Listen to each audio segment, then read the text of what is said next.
الحمد لله رب العالمين والصلاة والسلام على سيد المرسلين أما بعد فأعوذ بالله من الشيطان الرجيم بسم الله الرحمن الرحيم۔ آج انشاءاللہ عز و جل ہم سبق نمبر 4 کا آغاز کریں گے، اور اگر آپ اس چینل پر نیو ہیں تو سبق نمبر 4 کو پڑھنے سے پہلے آپ سبق نمبر 1، 2 اور 3 کو پڑھیے۔ سبق نمبر 1 اور 2، 3 کی ویڈیو کے لنک میں نے اس ویڈیو کے ڈسکرپشن میں دے دی ہیں، وہاں پر کلک کر کے ان اسباق کو پڑھنا سیکھ سکتے ہیں۔ ان اسباق کو پڑھنے کے بعد سبق نمبر 4 پڑھیں گے تو یہ آپ کو زیادہ سمجھ بھی آئے گا اور اس کو سیکھنا آپ کے لیے بہت زیادہ آسان ہوگا۔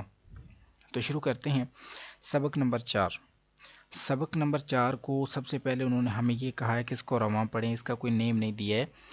حرکات کی درست ادائیگی کا خاص خیال رکھیں اور حروف قریب الصوت یعنی ملتی جلتی آواز والے حروف میں واضح فرق کریں۔ اب سبق نمبر میں آپ کو یہ بتا دوں کہ لیسن نمبر 4 ہے کیا چیز، یہ سبق نمبر 4 کیا چیز ہے۔ سبق نمبر 4 اس کے اندر کچھ الگ سے چیز نہیں بتائی گئی ہے، میرا مطلب اس میں کوئی نئی چیز نہیں ڈالی گئی ہے۔ یہ سبق نمبر 3 کی طرح ہی ہے، جیسے ہم نے سبق نمبر 3 کو پڑھا ہے، سیم وہی والی چیزیں اس سبق کے اندر ہم کو دی گئی ہیں، لیکن یہاں پر اسپیشل ایک چیز پر ہی فوکس کیا گیا ہے، وہ یہ ہے کہ ہم نے ان حروفوں کے درمیان واضح فرق کرنا ہے جن کی آوازیں آپس میں ملتی ہیں، ان کو ہم آپس میں ملنے سے بچائیں گے۔ جیسا کہ میں آپ کو مثال دیتا ہوں، تا، اب یہ ہے تو، اب اس کو میں تھوڑا سا کر دوں تا، موٹا نہ پڑھوں، تو یہ دونوں کو آواز مل جائے گی۔ جب آواز ملے گی تو قرآن پاک کا حرف بدلے گا، جب حرف بدلے گا تو ترجمہ بدلے گا، تو ہم گناہ گار ہوں گے۔ لہٰذا اس چیز کو سیکھنے کے لیے کہ ایک حرف کی آواز دوسرے حرف سے نہ ملے، اس سبق کو ہم انشاءاللہ پڑھیں گے اور اس کی پریکٹس کریں گے۔ اب جن حروفوں کی آواز آپس میں ملتی جلتی ہے ان کو ہم کہتے ہیں حروف قریب الصوت، جیسا کہ تا، تو، ان کی آواز ملتی ہے تو یہ حروف قریب الصوت، یہ 16 ہیں۔ حروف قریب الصوت ایسے حروف جن کی آوازیں آپس میں زیادہ ملتی جلتی ہیں، وہ 16 ہیں، ان کی یہ تفصیل موجود آپ دیکھ سکتے ہیں، لیکن ہم بجائے ادھر پڑھنے کے انشاءاللہ پریکٹیکل کریں گے، سبق کے اندر پریکٹیکل کریں گے اور بہتر انداز میں انشاءاللہ اس کو سیکھیں گے۔ آپ میرے ساتھ مل کر پڑھتے جائیے۔ اعوذ باللہ من الشیطان الرجیم، بسم اللہ الرحمن الرحیم۔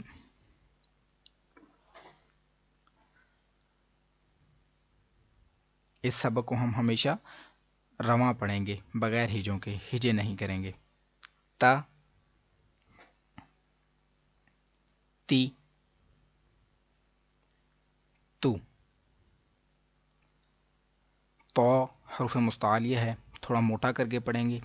تا پڑھیں گے تو اس کی طرح لگے گا، تا کی طرح یہ حرف محسوس ہوگا تو، اس کو موٹا پڑھیں گے تو پھر یہ اپنی اصلی آواز کے ساتھ پڑھا جائے گا۔ تو،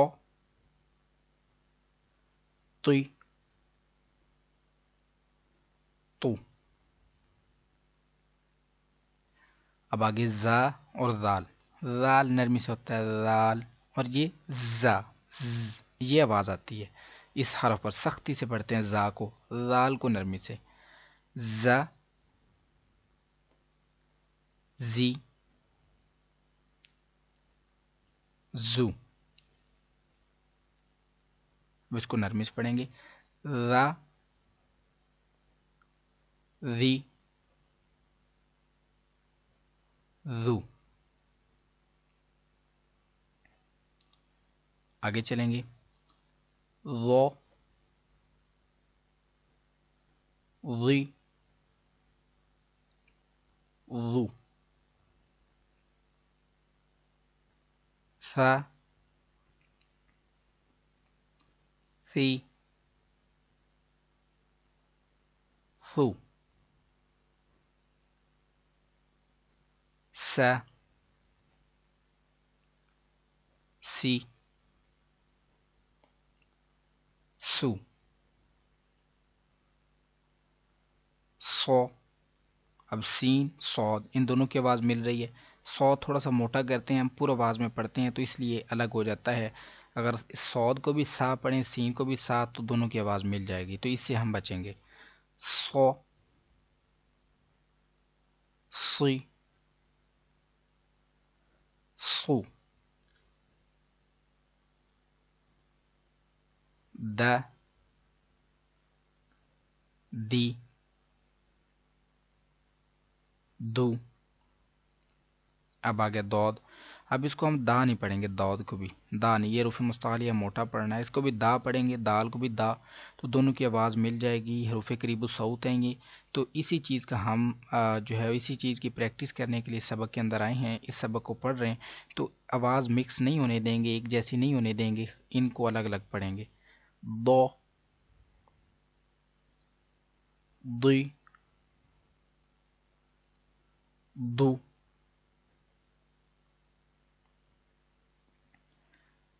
کا کی کو. اب یہ قوف ہے، یہ کاف ہے، اس کو پڑھیں گے کا، اس کو پڑھیں گے قو. قو اس لیے پڑھیں گے کہ حروف مستعلی ہے، آپ نے سبق نمبر 1 میں پڑھے تھے، یہ حروف مستعلی ہیں اس لیے ہم ان کو موٹا پڑھیں گے. اب اس کو بھی کا پڑھیں گے، اس کو بھی کا، تو یہ دونوں ایک ہو جائیں گے. ان کا آواز جب ملے گی آپس میں تو یہ حرف جو ہے مکس ہو جائیں گے، پتہ نہیں چلے گا. آپ نے اپنی آواز سے ہی حرف کو الگ کرنا ہے. تو اس کو پڑھیں گے قو قی قو.